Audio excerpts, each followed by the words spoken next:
Okay. Take a video. Giant walleye is 28 inches. 28 walleye. All right.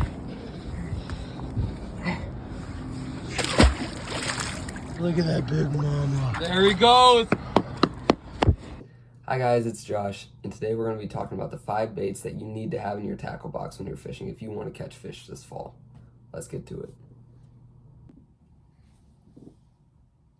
Now, one thing that would help me a lot is if you guys would like and subscribe. It would mean so much to me, and it'd help me be able to grow this channel and be able to do more stuff like this. Comment down below if you subscribed, and also comment your favorite lure to use in the fall, and I will try to respond to as many as you as I can. Now, first we're going to start off with a bait that personally I use all the time in the fall, and I use it almost every single time I'm fishing, and I catch walleye, I catch smallmouth, I catch white bass, I catch everything on this bait. And that bait is the minnow and jig. Okay, I do not leave the house without having this bait. Now, there are some variations. I tend to use about an 1/8 ounce jig head in the fall. You can go heavier. I also sometimes use 1/2 ounce jig heads too, if the current's a little bit stronger and the fish are kind of stuck to the bottom. I tend to look at the minnows that I can see in the water and try to base my color off that. Sometimes I may go with a more sort of grayish sleek color like that in about a 2.5 inch size, but don't be afraid to throw bigger baits when these fish are hungry, as I also have like a 3-inch one where I also have these these black and white. I've caught quite a few fish on those, as well as more of a sleek sort of silverish, yellowish color. These ones tend to work very well as well. Now, how I like to work these baits is depending on how the fish are biting. You can work these baits in a variety of ways. You could wait till it hits the bottom and then jig it off the bottom if they're really, really kind of being nitpicky. Or if these fish are really aggressive, sometimes you can just jerk it in really quick, kind of sort of like a jerk bait, and then let it fall, and sometimes it will just smash it. So it kind of depends on the situation, on how you want to fish the bait. Now, the second bait, it's actually fairly similar to the first bait, but I tend to work this bait a little bit differently, and that's the paddle tail with a jig. Now, with this one, I typically don't jig it the same way as I would with this one right here, sort of more of a like a pinched sort of split tail. With the paddle tail, I tend to do more of like reeling it in like a swim bait, or if I jig it, I tend to do more slow kind of rising jigs, so when it rises, that tail flickers back and forth. Whereas with the forked tail, I tend to do more fast twitches, kind of like more quick and erratic. With these, I tend to, reel them in and just kind of keep them close to the bottom, let them bump up rocks and stuff. And I've used a variety of colors. It kind of depends on the water clarity. With clear waters, I tend to go more natural colors, and darker waters, I tend to, do a little bit more colors that may pop out to the fish so that they can see the bait better. One of the colors that's worked really well for me is sort of this clearish, whitish, sort of sparkly color.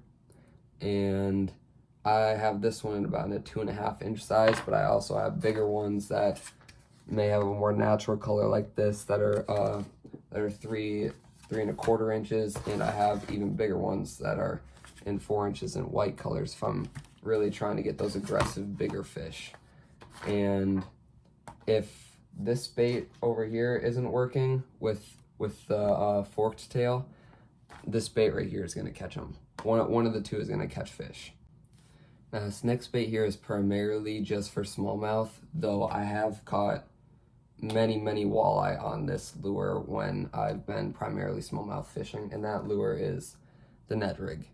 I've caught so many fish on this when it's probably 40-50 degrees out and nothing else is working, and the smallmouth seem to only want to bite the Ned Rig. Now, I tend to use the Ned Rig around more slower current water, where I may use those other sort of minnow baits when it's faster current, and sort of if I'm like fishing near like a like a drain or spillway or just some place that has fast current. This place with the Ned rig I would use with more slow current in like a pool, or if I'm in the middle of the city fishing a river, I would use it next to like the side of a wall, because the smallmouth tend to sit on the side of the wall, and I'll cast that down and just jig it on the side of the wall, letting it hit the bottom, or maybe cast it at a pile of near a pile of trees or sort of like a rock point that I see. That's where I tend to cast this bait and catch the most fish on this bait.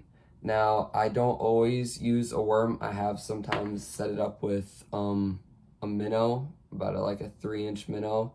If they don't seem to want to bite the worm, they have bitten the minnow multiple times. Sometimes that even works better. It's just testing out different soft plastics on the lure to see which ones work better. Now, this next bait here, I primarily use just to cover water. If I can't seem to find any of the fish, if any of my normal spots aren't working and I just need to find fish, the one bait I usually go to next is the crankbait. Now, the crankbait has a variety of really good things, like they can find fish fast. If fish are aggressive, they can catch lots of fish. They can catch lots of fish really quick. But the only downside is if the fish aren't aggressive, I've noticed that they're not going to bite them. Now, I typically I can cast these basically anywhere, unless it's like a really snaggy spot with like a lot of like loose trees around. I tend not to cast this because I tend to get snagged a lot. But if it's in areas where there's boulders, or if there's just like a current that's coming through and there's a pool, I'll cast into the current and reel it in through there. I'll reel it slow, I'll reel it fast. I have a variety of colors that I tend to like to use because each day the fish tend to seem to kind of want something different. So sometimes I may throw sort of blue to yellow to white color. And then I also have this sort of fire tire color as well as multiple other colors. But this bait I sort of use just to kind of find fish if I can't seem to find them with my normal spots and my normal lures, just so I can cover water quickly. Now, the last bait I'm going to talk about today is the jerk bait. Now, I have probably about 15 different jerk baits, different sizes, different colors, different depths that they can all dive.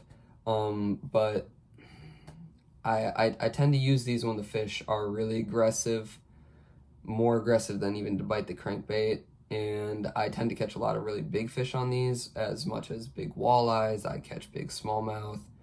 I catch the occasional pike on them. I've caught really big white bass on them. And of course, you snagged every once in a while carp. But I kind of use these in the fall as a last sort of chance, if nothing else is working and I've cycled through all these other baits, I'll just throw this just so I can, get a quick retrieve in, get as many casts in as I can, try to get in my bait in front of as many fish's faces as I can, just so I can have the chance of a bite. In the summer, I see this bait works a little bit better for me, but in the fall, it still works very, very, very well. Now, I know I missed some baits like the drop shot, like using a minnow on a bobber or fishing a worm with a jig head. But first off, I don't want to spend my money on live bait. It just kind of adds up over time. And overall, for me, these baits are a lot more consistent for me than those baits have been. Those other baits have kind of been a hit or miss for me.